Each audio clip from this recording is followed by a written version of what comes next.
All right, so we're going to talk about the first weekend productivity. And I'm really just going to be covering four main things today. I'm going to keep it simple, but what I'm going to teach you is going to help you have a great first weekend pop, okay, consistently. So the first thing we're going to go over is how we measure productivity. Then we'll be going over what actually impacts the productivity days 1 through 4. After that, I'm going to reteach the day one PC and go over its objectives. And then last, we're going to talk about how to have great first weekend conversations on PDI. And at the end of all that, you guys are going to role play the day one PC, and then we'll be doing fishbowl scenarios for the first weekend PDI. Okay, so let's go ahead and dive in here to how do we measure productivity. All right, so what is productivity? You might have heard us use the term PPR. All right, so productivity per representative. In a representative's first weekend, for most managers, they'll tell you that the objective is to get as many of them with at least a sale. Okay, and yes, that is true. But when you build your team large enough over the summer, it will get harder and harder to get every single person turning in an order. So what you want to do is you want to look at your overall productivity. And the way that you do that is you add up the sales from the first weekend and divide that by the number of representatives that you launch. A healthy PPR for first weekend for new managers is 500 PPR. Okay. Now in the summer, your PPR should actually be higher, should be closer to 1,000, especially if you're recruiting a lot of the right people. But if you guys can at a minimum get 500 PPR first weekend, you're going to be creating very healthy, consistent days 1 through 4, which will lead to bigger days 5 through 10 throughout the entire summer and throughout the year. So whenever you're going to measure your PPR, make sure it's at a minimum of 500. Once you're consistently getting a minimum PPR of 500, then, work on the things I'm going to talk about today so you can get that number to 700. And then eventually by the summertime, getting it to 1,000. Okay. So the second thing I want to go over is what actually impacts productivity. So the two things that impact productivity are the day one PC and first weekend conversations. Okay. So the quality of your representatives can impact first weekend PPR. However, if you properly manage their schedules, make sure they're seeing the right people and have the right conversations first weekend, there's no reason why you can't still have a 500 PPR. Okay. And if you want the right people, then you have to recruit more, obviously, but it's not impossible to do without these quote unquote razor sharp representatives. Our first year in West Houston in 2015, we had a mix of people. We had lower quality, mid quality, and I would say we didn't really have many, probably just a handful of those razor sharp representatives on our team throughout the entire summer. Okay, yet we still, I believe, shipped over 600 in new for the summer, 500 in new for the summer. We had a solid team, a big alliance, 20 plus people for SC1 and SC2. We did very well that summer. So, and I remember that we had close to about an 800 PPR first weekend for the big middle recruiting portions of the summer. So not quite the 1,000, probably because the amount of people that we were launching, but we still did very well those first weekends. So you don't necessarily have to have razor sharp people on your team. You just have to learn how to guide them properly. And that's going to be the bulk of our talk today with day 1 through 4 productivity. All right. So the day one PC, what are the objectives of the day one PC? I'll give you the list and then we're going to go through each one. And I'm going to tell you exactly how to identify your ones, your twos and threes, and which PC, pertains to them. So the 4 objectives of the day one PC. Number 1 is to eliminate non-Mac demos. That is like, that will help you increase your PPR a ton. Think about it this way.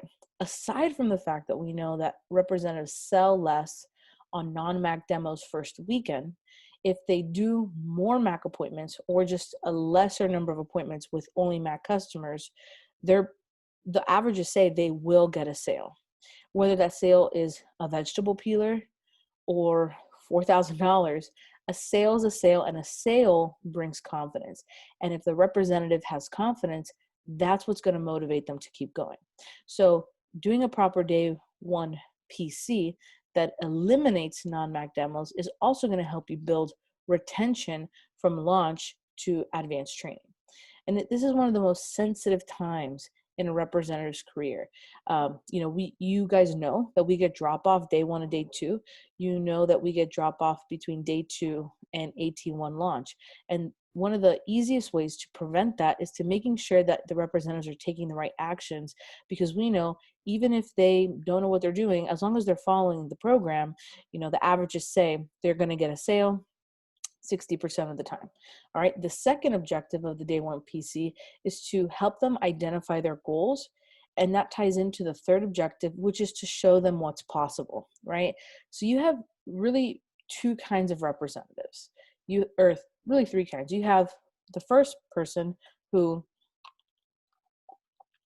you have the first kind of representative who has a great list, but they have no vision, right? They don't see themselves hitting 10,000 or 20,000 or 30,000. So somebody can have a great list, but if they don't have an identified goal, a good schedule and confidence, they might as well have a terrible list, right?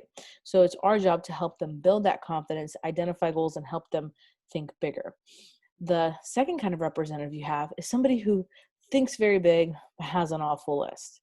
All right. So I'll go over how to deal with that situation, but by helping them identify who are going to be the ones that recommend them to the key to unlocking, a Mac focused list, that's going to help them get to their goal. And then lastly, you have people who have the right list, they have the right schedule, and they already have a vision, and you just have to help them increase that, because whatever people think for themselves is still going to be short of whatever their true potential is, right?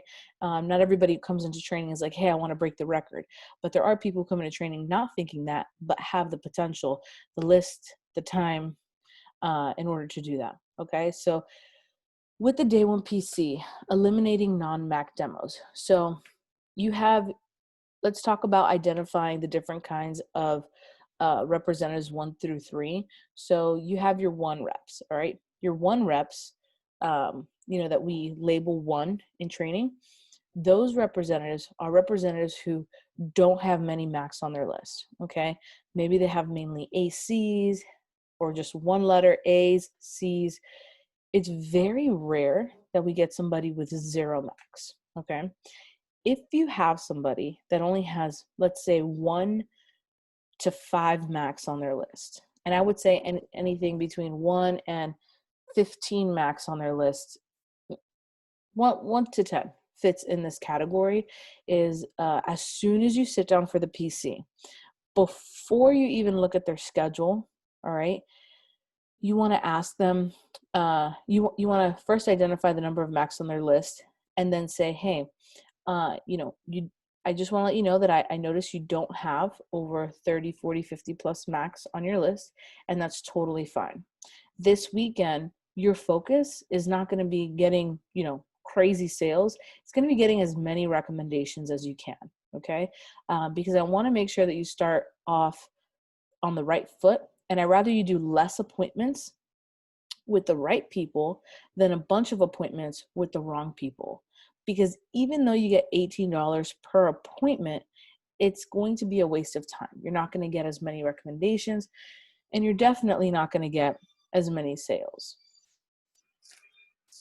sorry about that, they're doing construction, and you're not going to get as many sales. So it's literally going to be a waste of time, and you're really not going to be increasing your paycheck by that much. So I'd rather you put focus, time, and attention on getting a bunch of recommendations to other Mac customers than put time into people who aren't Macs. Besides, you're not well equipped yet to see non-Mac customers. We're going to be teaching you guys more in Advanced Training 1 and Advanced Training 2. And at that time, we'll give you guys clearance to see non-Macs depending who they are.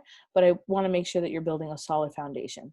That way, when you go through your schedule and you're asking them, hey, tell me about this person, and they're not a Mac, they can't really fight you on it, because and they know the reason why they should not see that potential customer. Okay. So do I normally give people in the one category an exception that's a non-Mac? Yes. Okay. I don't give them as many exceptions as somebody else, but I'll give them an exception that's going to allow them to get more recommendations. I don't really put a sales cap on, when I'm talking to them.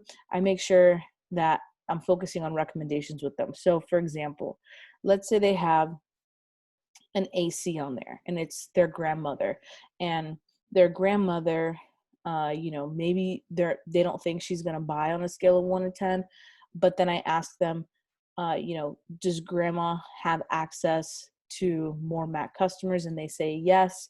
Or I ask them, who from these non-Macs can recommend you to a bunch of Macs, and they identify their grandmother because she's like an elder in the church, or knows everybody in the neighborhood, or whatever it is. Then I allow them to see that person, but I set it up for them by saying, hey, so we know your grandma may or may not buy. Who knows? She might buy a custom set. She might buy a homemaker. She might buy the whole damn book. I don't know.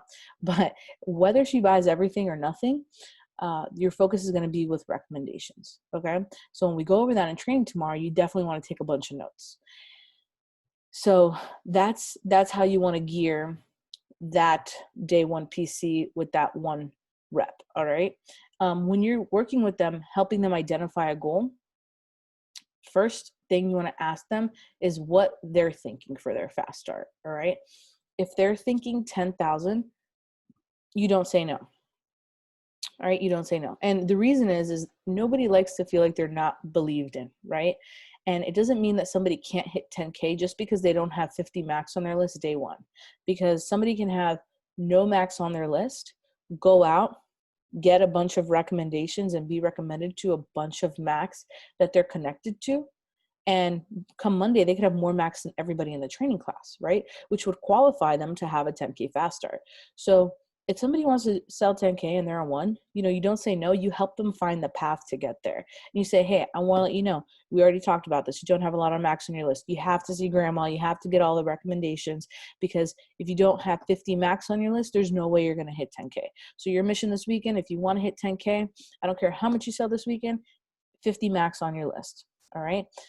And give them that focus and give them that goal. So, that's how you would help them identify the goal, and of course showing them what's possible. And the last objective of the day one PC, which is the confidence, right? So I find that with the people that you categorize in a 1, the more logically you speak to them and show them like 1 + 1 = 2, the more likely it is that they're going to go out and do that. All right. They don't need a lot of fluff, because if they already think they're going to sell 10K, like, okay, great. Like, they already have that confidence. You just have to make sure they're setting up their schedule so that when they get the first no sale, right, that they, aren't going to quit just because they got a no sale, or that they aren't just going out and doing a bunch of appointments with unqualified people. All right. Now, let's say you have somebody who's a 2. All right. So 2s can go one way or another.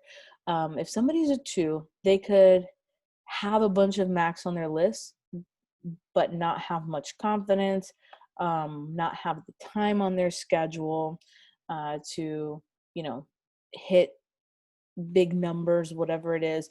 So the day one PC, it's going to be pretty generic. All right. You're just going to make sure they don't have any Mac appointments on, that they don't have any non-Macs on there. You're going to identify the goal with them, and the way that I like to show them what's possible is I like to get their schedule for their first 10 days, put in, whatever else they have going on, and really, as we like to say, wring the rag of what their schedule is. So like, let's say they're like, oh, well, I don't really have much going on. I just have school Tuesday, Thursday. And then ask them questions, dive in a little bit more like, okay, so when do you study? Okay, let's block that off. Okay, so when do you do you go to the gym? Okay, great. When do you go to the gym? Let's put that into, like, make sure that you have their full schedule in there, and then say, all right, I'm going to show you, by the way, totally up to you whether you go full out or not. But I just wanted to show you, if you were able to book every appointment in your available schedule, what that looks like. Most of the time, all right, they have more than 20 openings. They have 30 openings, 40 openings, 50 openings even in their first 10 days. All right.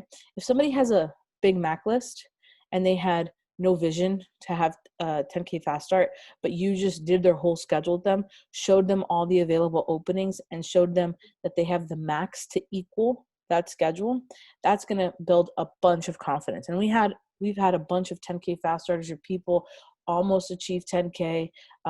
We had a bunch of 10K fast starters 2015, 16, 17, but I'm sure if you looked at the report of how many we had just shy within $6,000 to $9,000 for their fast start, it'd be an even larger number. And it's because of PCs like that. All right. Then you have your threes. You have your really, really sharp kids. And these always have a great list, right? They're always really well connected, always have a bunch of max on there. They're very with it. It's just a question of, do they have the time? Do they not have the time? If somebody has the time, we're not talking to them about selling 10K. We're showing them, in the same way that I told you with the two mapping out their schedule, we're showing them how they can sell more than 10K. All right. If somebody doesn't have the time, I'm going to focus my conversation on teaching them how to hit 10K in little appointments. All right. So how do we do that? We help them identify who the big money people are on their list. So I'll ask them questions. I'll tell them, hey, look, you don't have a lot of time in your first 10 days. And that's totally fine. I know if we were in another situation, you'd probably be somebody who'd be going to break the record. But just to be frank with you, I know you have really great people on your list, and there's no reason why you can't hit 10K on less appointments than the average 10K fast starter. So the average 10K fast starter hits 10K between 30 and 40 appointments. I absolutely think you can do it in a lot less. So let's walk through your list real quick. Who here are, like, if you were to say the top 10 buyers, like, which ones are those? Okay, great. We want to see these your first weekend. All right. And that's how you gear the conversation. So when you're managing people's schedules through the day one PC, you're not just managing when they're going to do things, you're managing potential outcomes, right? And you're preventing situations that would make them want to quit the job, right? So getting a bunch of no sales in a row from having non-MAC appointments, okay? Going out there with a higher expectation than what is realistic on their schedule, okay? So those are the two things that you're managing there. So just to review, the day one PC objective is to eliminate non-MAC demos, identify goals, show what's possible, and confidence. Now, with that last point of confidence, and this goes for any rep, 1 through 3, always make sure that you start off the conversation asking them how training has been going for them. So like, hey, Johnny, how's training been for you so far? How are you feeling with everything? And don't just stop there, right? Like, they're going to be like, oh, I feel great. Okay, great. Tell me more. Like, what have you liked about it? What have you learned from it? And if you have a lot of people in training, you might need to do this in small groups, which is fine. But definitely make sure that they're feeling good with it, because if somebody feels heard, they feel understood. If somebody feels understood, then they don't just feel like another number in the pile of reps that we have. They feel important. They feel that you're listening to them. And that's also very important for retention, but also for trust, right? So that they can trust you, they can like you, and you guys can have a better working relationship. So just make sure that they're feeling good. If they have questions, okay, it's really easy for us to get defensive about pay questions, training questions. We've heard this information 5,000 times. We're like, oh my gosh, I already went over this. Just be patient. All right. Answer their questions confidently, confident and correctly. And that's it. So just be patient with that. You literally have to say things 15 times before representatives really listen to what you're saying. So just know that, okay? Remember that we preach to them in training that we're here to support them 100%. That's half of our, introduction to them. And so we have to make sure that we're doing that. So the last thing that impacts the day 1 through 4 productivity are the first weekend conversations. All right. So what are the 4 objectives there? The 4 objectives there are: number 1, first weekend conversations are through PDI are, number 1, to manage their emotions. Number 2, right, if you're writing this down, number 2 is to create the right habits. Number 3 is to drive more demos. And number 4 is to drive AT1 attendance, okay? So I want to just tell you why each of these things are important, and then I'll give you exact things that you can say on the phone, okay? So the first thing is to manage their emotions. So on a normal PDI call with somebody from the regular team, when they call in from their sale, they've already been, doing this for a little bit, so we don't ask them too much like, hey, how are you feeling with that, okay? On somebody's first weekend, you have to picture them as a little egg, right? And it's your job to carry the egg from launch to advanced training 1. And imagine that you're holding this little egg, and every no sale moves your hands around. Every person who doesn't pick up the phone moves your hands around. Every person who says no to an appointment, right?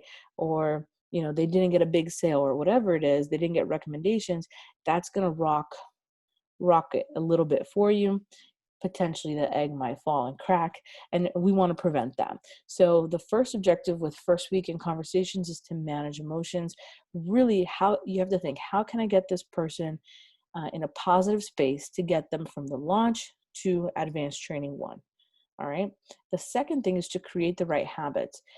If you put correct attention to first weekend PDI, you will be setting your representatives up for the rest of their career. The things you tell them first weekend will carry on throughout the rest of their fast start, which will carry on throughout the rest of their time as a Cutco representative. And if you lay the right foundation from the beginning, you don't have to go back and correct a bunch of stuff. All right. So we'll talk about what are some common things that people do wrong with their first weekend, and how to address that in just a second. The third thing is to drive demos.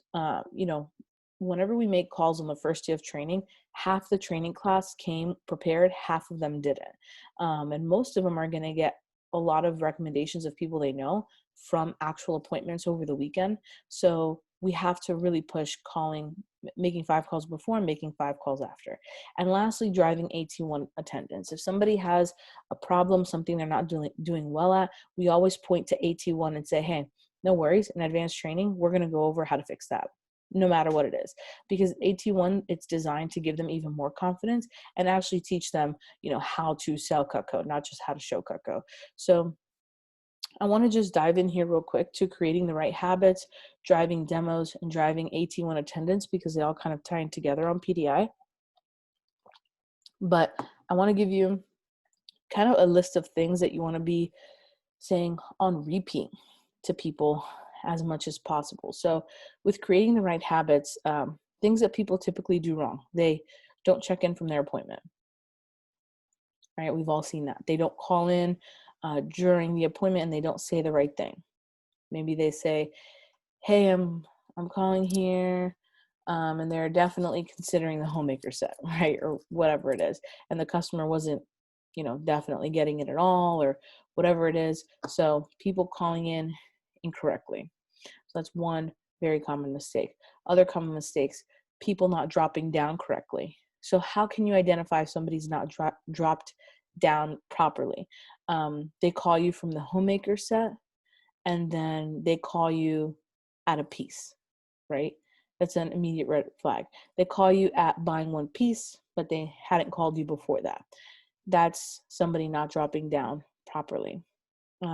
Somebody forgetting to get recommendations. Sometimes they chicken out and they forget to ask. Somebody not making 5 calls before and after. Okay, so I'm saying these things so you can write them down so that if it comes up, you know how to address it. So let's talk about people not calling in properly. So the first time, super nice about it.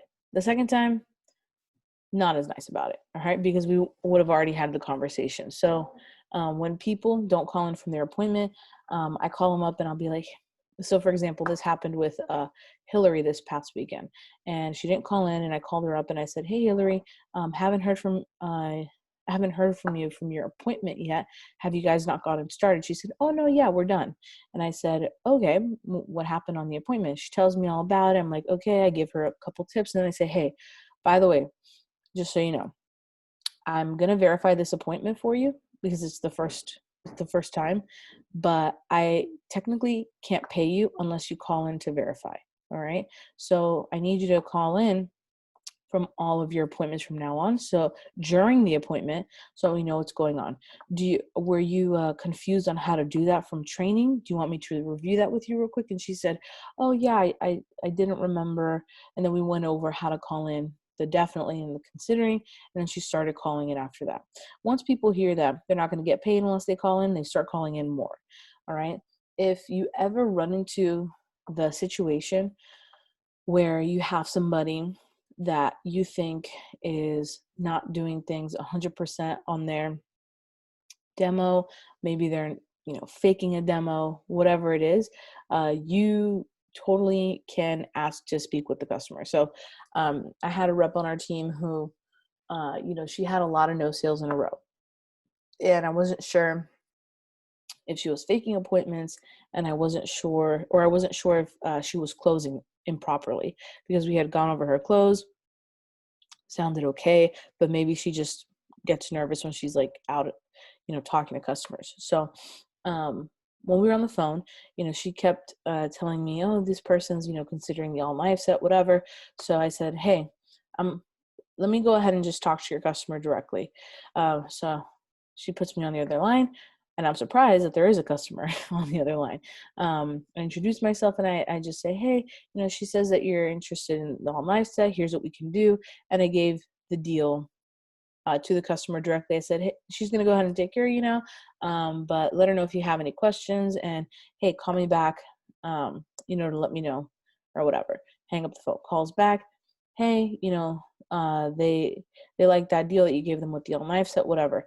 But I was able to identify, what the issue was from the appointment was that she was not presenting the deals properly that we were giving them. She was not having them write down the price, only at the time of closing, not only gave them the deals. The customers were getting confused. So by her hearing me talk to the customer, she was able to learn a lot. And then she actually, after having like 12 no sales, she actually had 4 sales in a row. All right. So came from having 2 0 weeks back to back to having a $600 week, right? Which isn't like a huge week, but it's better than 0. So making sure that the representatives are creating the right habits the first weekend is one of the main objectives of PDI. Driving demos, right? So we do that by asking them to make 5 calls before and 5 calls after. The beautiful thing is that now we have an app so we can see if they made calls or not. So one thing you can tell them is, hey, don't forget to make your 5 calls before your appointment and 5 calls after your appointment to make sure that you're replacing it.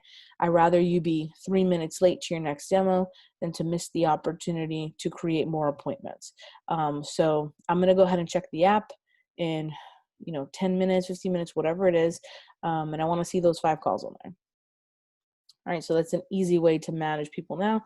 Whereas before they could just say they did it and maybe they didn't do it at all.